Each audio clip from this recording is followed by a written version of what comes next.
Thanks for tuning into No Wine in No Time.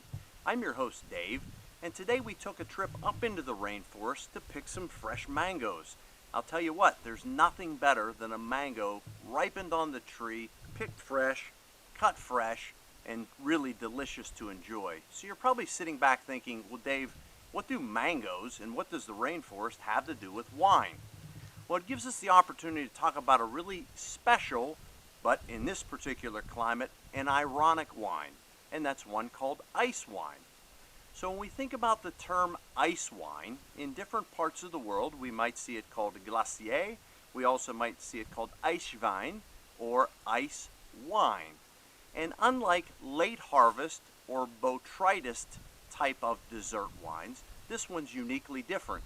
So remember, if you go back into the catalog of videos, we actually have a video completely dedicated to dessert wines, which gives you an overview of botrytis and late harvest wines.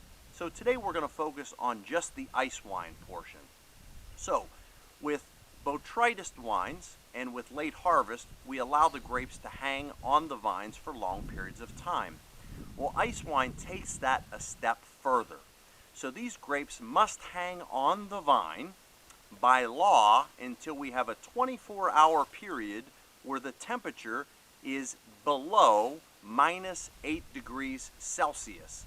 Now that's a Canadian law. In Europe it's -7 degrees Celsius, but that's close enough. So let's use -8 in Canada and talk about how they make ice wine and why they would want to leave the grapes hang until they're frozen.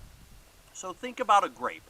If it's on the vine, past ripeness, it starts to desiccate, it starts to raisin up just a bit, and when the grape itself freezes for that 24-hour period below -8, what happens is the acid and the sugars do not freeze as solidly as the water.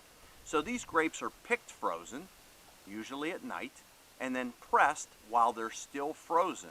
Why? Well, because the sugar, the juice, the acid comes out and the ice stays behind where it can be discarded. So why would we do that? Because it takes and it concentrates the flavors. Just to give you an example, when we visited this particular vineyard, Lallier, in the Niagara portion of Canada, they were sharing with us that while those grapes hang and become ripe, when it comes time for ice wine to be picked, the juice that results from that particular freezing process is 10% of what it would be when those grapes are ripe. So think about extra, super heavy, concentrated wine that turns into not a sweet wine, but a dessert wine. And there really is a difference in those two wines. Sweet wines are just that, they're sweet. But a dessert wine has balance with acidity and depth and character. So in Austria, where we get Eiswein, Germany, Eiswein, Canada, and the United States, where we get ice wine, this is the natural process that must take place, the freezing on the vines. In other countries, they actually use a cryo extraction process where they kind of cheat a little bit. So I would always say if you're going to gravitate towards one of these very high-end, one of these elegant products, stick with Austria, Germany, the United States, or Canada. So as I mentioned before, Lally is the ice wine that I chose today. This is made 100% from a grape called Vidal Blanc. And if we look at this particular ice wine, we notice it has a beautiful brownish color. It almost looks like cognac in the glass. And if we swirl to liberate some of the aromas, we see what's leaping out of the glass is everything from orange marmalade to a little bit of honey and even just a slight bit of apricot. Now if we pass that along the palate,